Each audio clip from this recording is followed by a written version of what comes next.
There's a moment in Luis Suarez's life when the entire world stopped and stared. Not at a goal, not at a celebration, but at a split-second collapse of control. It happened during the 2014 World Cup, when Suarez, after years of clawing his way out of poverty and fighting for respect he felt he never truly received, suddenly found himself at the center of global outrage. One brief clash with Giorgio Chiellini, one image replayed endlessly across every screen, and overnight he went from one of football's fiercest competitors to one of its most hated figures. Cameras caught him crouched on the pitch, hiding his face, realizing everything had changed. But beneath the headlines wasn't a villain. It was a man losing a battle the world never cared to understand. Luis Alberto Suarez Diaz was born in Salto, Uruguay, into a household where survival shaped character long before dreams ever could. His mother cleaned houses, his father drifted between unstable jobs, and 7 children lived under one fragile roof. When the family moved to Montevideo searching for stability, they found only a new version of the same struggle. Crowded rooms, financial tension, and nights where food ran short. Then came the emotional blow that would define much of his life. His father walked out. For a young Luis, that abandonment carved a permanent ache inside him, a need to prove he was worth staying for. Football became his refuge. On concrete streets and dusty fields, he fought for every ball like it was survival itself. He wasn't the most graceful or technically perfect kid, but he had an intensity, a ferocity, a raw instinct that set him apart. Every evening, he returned home bruised, exhausted, but determined. His mother saw what the world would later see, an inner fire bright enough to lift their family out of hardship. In a childhood marked by instability, Suarez found one constant, a ball, and the belief that if he fought hard enough, it might carry him somewhere far beyond the life he was born into. Suarez's talent didn't emerge polished. It emerged raw, jagged, and unmistakably shaped by the streets. As a child, he played with a desperation that revealed more than ambition, it revealed necessity. Coaches noticed early that he didn't simply chase the ball, he attacked it, clung to it, treated it as if it were the only thing truly his. His intensity made him stand out long before his skills did. At 9 years old, he joined Nacional's youth academy, where most boys his age were dreaming of football. Suarez wasn't dreaming. He was fighting. He trained relentlessly, stayed after sessions, and played with bruises because going home empty-handed felt worse than pain. He wasn't the cleanest dribbler or the fastest runner, but he possessed something more valuable, a hunger sharpened by the life he lived. The defining moment came in a youth match when he stole the ball from a defender twice his size, powered through contact, and blasted it into the net with a fury that stunned coaches and parents alike. It wasn't elegance, it was willpower. It was a boy declaring he would not be denied. From that moment, National's staff stopped seeing him as a promising youngster. They saw a force. They saw destiny. Despite the raw brilliance pushing him forward, Suarez's early journey was far from smooth. As he moved through Nacional's academy, he carried the same insecurities that had shadowed him since childhood. Abandonment, anger, and the feeling that he needed to earn his place every single day. Coaches admired his intensity, but they also worried about his temper. Small frustrations ignited something inside him, and opponents quickly learned that provoking him was an easy way to throw him off balance. His first real heartbreak didn't come from injury or rejection. It came from life. During his teenage years, Suarez's mother struggled to afford even the bus fare for him to attend training. Some days he walked for miles under the sun, arriving exhausted and hungry, watching wealthier teammates get picked up by cars while he tightened his boots on worn-out laces. He felt the gap between where he stood and where he wanted to be, and it gnawed at him. Then came a turning point disguised as a setback. At 14, Suarez's discipline slipped. He skipped sessions, drifted with the wrong crowd, and nearly lost his place at Nacional. Coaches warned him that his future was slipping away. But instead of motivating him, the criticism only fed his resentment. He felt misunderstood, overlooked, doubted, the same feelings that had followed him since childhood. Everything changed when he met Sofia Balbi, the girl who would alter the trajectory of his life. She came from a stable, loving family. the opposite of Suarez's world, and for the first time, he saw a future worth striving toward. But when her family moved to Barcelona, Suarez felt that same childhood abandonment returning. Losing her broke him, and yet it also awakened something powerful inside him, a resolve to chase her, to chase stability, to chase a life bigger than the one he knew. Suarez returned to football with renewed purpose. The anger became focus, the desperation became discipline, and the boy who once teetered on the edge of throwing everything away began the climb that would take him to the world stage. Suarez's breakthrough didn't arrive with glamour or expectation. It arrived through grit. Still a teenager, he fought his way into Nacional's first team, determined to prove that he belonged among grown men who had spent years earning their place.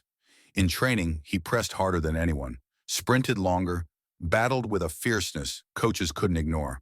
And when his debut finally came, he stepped onto the pitch with the hunger of someone who had been waiting his entire life for this moment.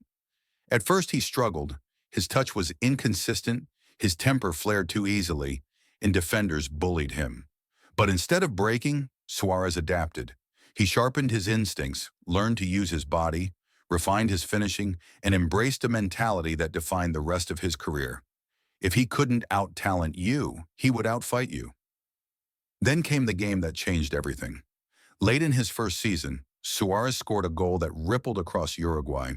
An outrageous strike from distance, hit with the kind of venom that only comes from years of buried emotion. Suddenly, National realized they didn't just have a hard-working striker. They had a phenomenon, a weapon forged by hardship, sharpened by rejection, and driven by an almost irrational belief that he was destined for more. Europe took notice. At just 19, he received an offer from Groningen in the Netherlands, a modest club, but a gateway to the world he had dreamed of. Suarez didn't hesitate. This was his chance not only to become a professional in Europe, but to find his way back to Sofia, the girl who had given him a reason to dream beyond football. But the leap wasn't easy. When he arrived in the Netherlands, he struggled with the language, the cold, the culture. Yet on the field, he lit up matches with the same edge that had defined him since childhood. Relentless pressing, unorthodox movement, explosive goals. Groningen fans embraced him. Europe began whispering. And then one of Holland's biggest clubs called. Ajax, famous factory of legends, saw in Suarez a fire they could not ignore. When he signed for them, he didn't just level up his career, he stepped onto the stage where his evolution from raw street fighter to world-class attacker would begin. The breakthrough was complete, but the rise was only starting. At Ajax, Luis Suarez didn't just rise, he erupted. The Dutch league, known for its emphasis on technique and fluid attacking football, became the perfect stage for him to transform from a raw, volatile talent into one of the most complete forwards in Europe. What Groningen saw as promise, Ajax saw as destiny, and Suarez embraced the moment with the hunger of someone who knew he couldn't afford to fail. From the beginning, he overwhelmed defenses. His pressing was relentless. His movement was unpredictable. His finishing, chaotic, improvised, instinctive, felt like it came from a different sport entirely. He scored with his head, his left, his right, his chest, his stomach, any part of his body that would send the ball across the line. But what truly separated him was his mentality. Suarez didn't just want to win, he wanted to dominate. He wanted to suffocate opponents, drag teammates forward, and smother matches with sheer willpower. The Eredivisie had never seen a player who played every second as if he were still that boy on the streets of Montevideo fighting for survival. By his third season, he became captain of Ajax, a title rarely given to foreign players. His leadership wasn't gentle, it was fiery, demanding, emotional. He pushed his team with the same intensity he pushed himself. The goals poured in, 49 in a single season. Fans adored him. Opponents feared him. Analysts called him a monster disguised as a forward. But with greatness came shadows. His temper resurfaced in flashes, arguments, confrontations, the first signs of the volatility the world would later weaponize against him. Yet Ajax stood by him, believing that the fire that sometimes burned too hot was the same fire that made him unstoppable. Then came the transfer that changed everything. Liverpool, desperate, struggling, hungry for a revival, saw in Suarez the perfect catalyst. A warrior, a creator, a finisher, a leader. And when he arrived in England, the Premier League discovered something it wasn't ready for. A striker who played every match as if the game had wronged him and he wanted revenge. At Liverpool, he reached his prime. Goals that defied physics, performances that turned average teams into contenders, seasons so brilliant they were studied, not just watched. Crowds didn't chant his name, they roared it. But as Suarez climbed toward the peak of world football, the intensity that fueled him began to collide with the pressure that haunted him.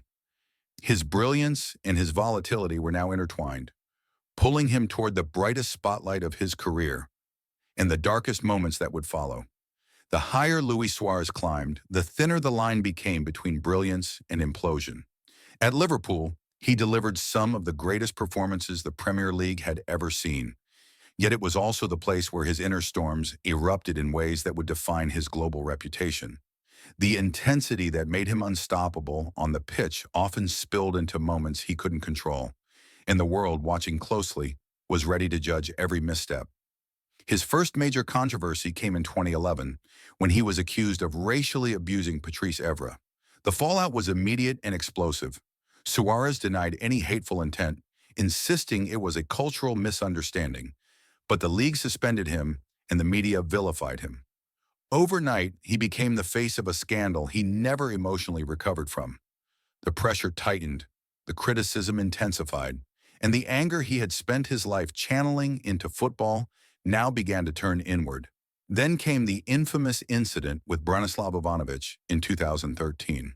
In a moment of frustration, Suarez bit the Chelsea defender, a surreal act that spread across the world in seconds. Headlines labeled him a disgrace. Fans turned on him. Sponsors distanced themselves. Yet even through the chaos, his performances on the pitch remained extraordinary. He finished that season as the league's top scorer, dragging Liverpool to the brink of a title they hadn't touched in decades. But the storm wasn't over. The 2014 World Cup should have been Suarez's redemption. It should have been the tournament where he silenced critics, where Uruguay's warrior rose above his past. Instead, under the heat of global pressure and the desperation of national expectation, he snapped again, this time with Giorgio Chiellini. Cameras caught the moment. The world erupted. FIFA banned him for months. And Suarez, sitting alone in a hotel room, realized the consequences weren't just professional, they were personal. His wife cried. His children were confused. His reputation, already fragile, shattered. Yet beneath the scandals was a truth the world rarely acknowledged. Suarez was a man who had been fighting survival instincts since childhood, instincts that sometimes misfired under pressure. His rage came from fear. His aggression came from trauma. And his mistakes, though undeniable, were symptoms of battles the public never cared to understand. Liverpool stood by him for as long as they could, but the noise became too loud, the criticism too relentless, the Premier League too unforgiving. When Barcelona offered him a way out, a chance to rebuild, to breathe, to reset, he took it. The move saved his career, but before the redemption came the darkest moment of his life, when the entire world decided it knew exactly who Luis Suarez was, and he had no way to tell them otherwise. When Luis Suarez arrived at Barcelona, he wasn't seeking glory, he was seeking redemption. After the World Cup scandal, his career felt like it was hanging by a thread. Critics said he was finished. Sponsors abandoned him. FIFA banned him from even stepping foot inside a stadium. For the first time since he was a boy in Montevideo, Suarez felt the world closing in around him. But Barcelona offered him something he desperately needed, a chance to start over, and he took it with everything he had left. He arrived unfit, embarrassed, emotionally shaken. But beside him stood two men who would change his life, Lionel Messi and Neymar. Instead of judgment, they offered brotherhood. Instead of pressure, they offered trust. And Suarez, who had spent years carrying rage as armor, finally felt something unfamiliar: safety. Once his ban ended, he stepped onto the pitch with renewed purpose. He wasn't trying to prove he wasn't a villain. He wasn't trying to silence critics. He was trying to rebuild himself, player and human. The comeback was immediate and spectacular. He scored in El Clasico. He terrorized defenders with his relentless pressing. He formed one of the greatest trios in football history, MSN.